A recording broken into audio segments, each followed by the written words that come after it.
Hey everyone, welcome to another comic review. It's raining outside, it's terrible. So naturally I had to stay inside and I decided to catch up on reading new comics. The one that I would like to share with you guys is Red Comet Drive. Now this is a webtoon, but it's much better than other webtoons because it actually has panels that could make a page. Whoa, crazy, right? But also this is a one-shot story, around 70 to 80 pages, which is split apart into 3 chapters. So naturally this is right up my alley for a casual reading. And I gotta tell you, it's pretty good. So the story revolves around this main character named Seta, or at least I can only assume that her name is Seta. It's kind of a weird spelling, C-E-T-A. Could be Seta, could be Seta.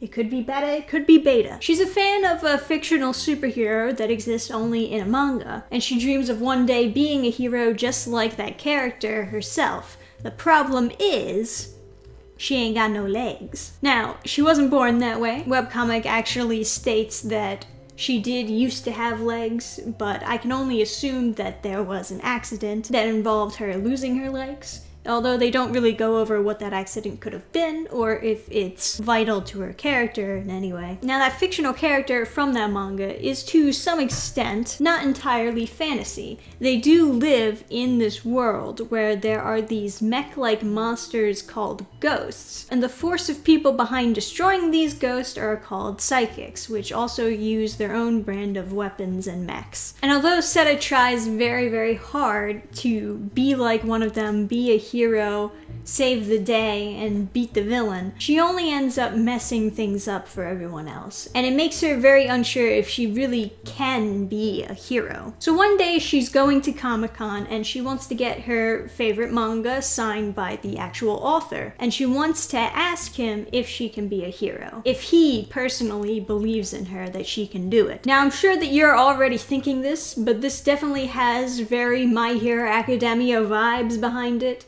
I'm very much reminded of Deku and All Might and how he sought out to find All Might to ask him if he could be a hero. And I would honestly be surprised if Mecha, the author of this comic, didn't have inspiration from My Hero Academia when they came up with this scenario. But before the author can even answer her question, a ghost shows up, everyone's running out of the building, but her friend is being left behind. So naturally, Seta wants to step up and save her friend from the ghost, even though she knows that there's not really much she can do. Once again, very Deku feeling, like the episode where he charges forth to try to save Bakugo from the slime monster. It's a little bit similar to that. So naturally, this is the last chapter and this is where she's going to step up and prove herself. Now, if this scenario took place in maybe a Disney movie or most stories in the West, they would have her defeat the villain in a more smart way, like compensating for the fact that she is not physically able by having her outsmart the ghost. But since this takes a lot of inspiration from anime, her emotions are so powerful that she suddenly has superpowers. Now, I'm not necessarily against the sudden power-ups. I mean, I do enjoy anime myself, I can't lie. But I will always poke fun at it, because it's so random. I guess the explanation is, like, everyone has kind of psyche powers, and her psyche just opened up in this moment. And she was able to kind of manifest this mech outfit that resembles her favorite superhero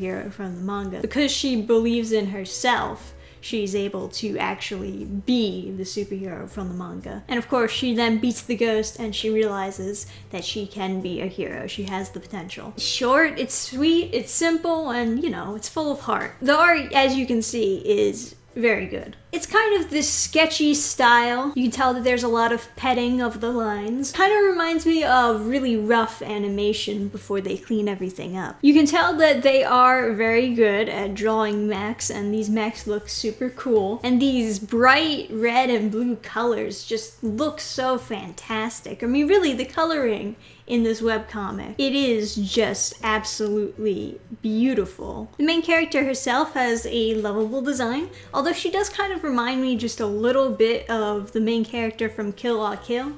They're absolutely nothing alike, but you can definitely draw some resemblances. I think most action shots are pretty dynamic and well done, but every now and then they'll just have some that fall a little bit flat. I think this one panel especially falls pretty flat. I mean, first of all, flat angle during an action shot.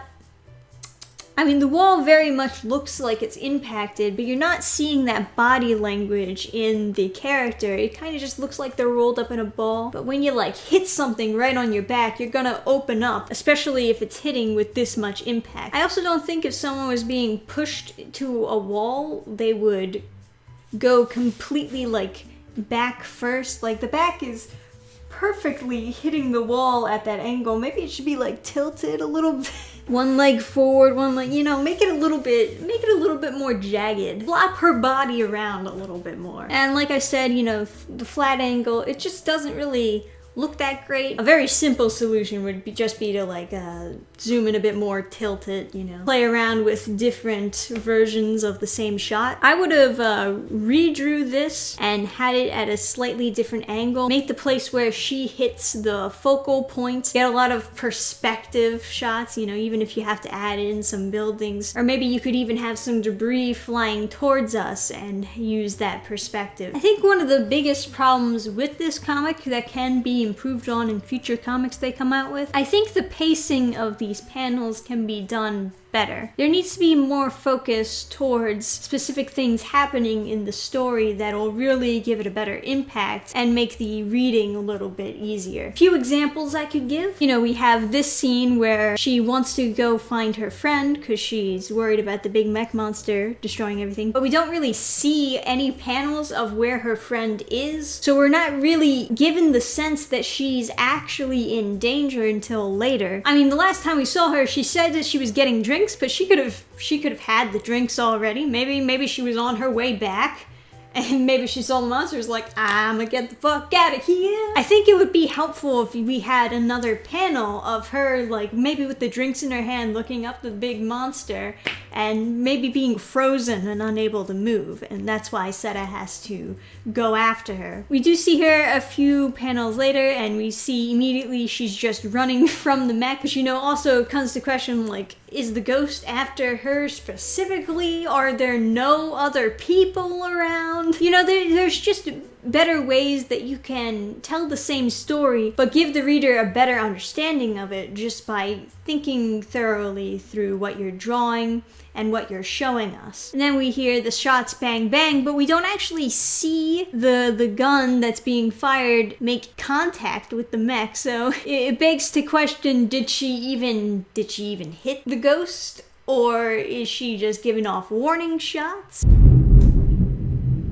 And then we have this scene here where she's like blocking a shot with what I'm assuming is a shield that she's manifesting with her psyche. And then as her shield breaks, her little mech thing comes forward and I guess gives her another shield and then is hurt.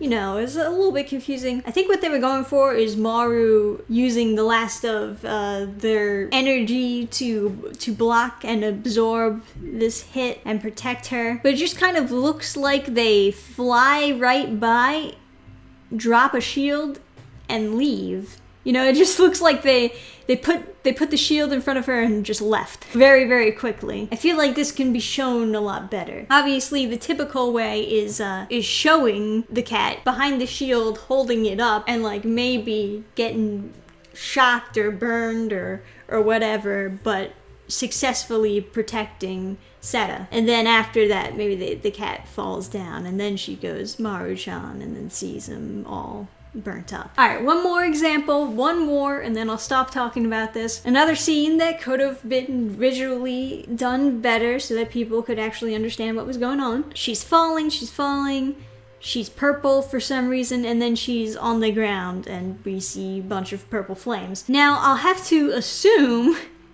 that the author used his psychic powers to stop her in the air and then set her down gently, but we didn't actually see that. Rather than being so zoomed into her face, we should probably see her in the air, like covered in whatever purple energy flames and like stopping and being like, huh? You know, like, oh, I'm not falling anymore. That's cool. And then you can show her on the ground like, oh man, I thought I was gonna die. These are just better visual ways that you can tell the story and get your point across a lot easier, so the reader doesn't have to work so hard to decipher what's supposed to be going on. Regardless, like I said before, the solid story, it's very visually beautiful, very enjoyable. If you're looking for something new to read, I would say go check this out. I'll leave a link in the description. Red Comet Drive, ladies and gentlemen. What's also nice is they give some acknowledgements, you know, thanking their friends for helping them put together this story and make it perfect. It's just nice. It just makes you feel good. Well done, comic, and I'm sure the next one will be even better. So if you've checked out Red Comet Drive, what do you think? Comment down below your thoughts and opinions. And of course, as usual, remember to like the video. Thank you guys for watching. I'll see you next time. Bye! Program restart.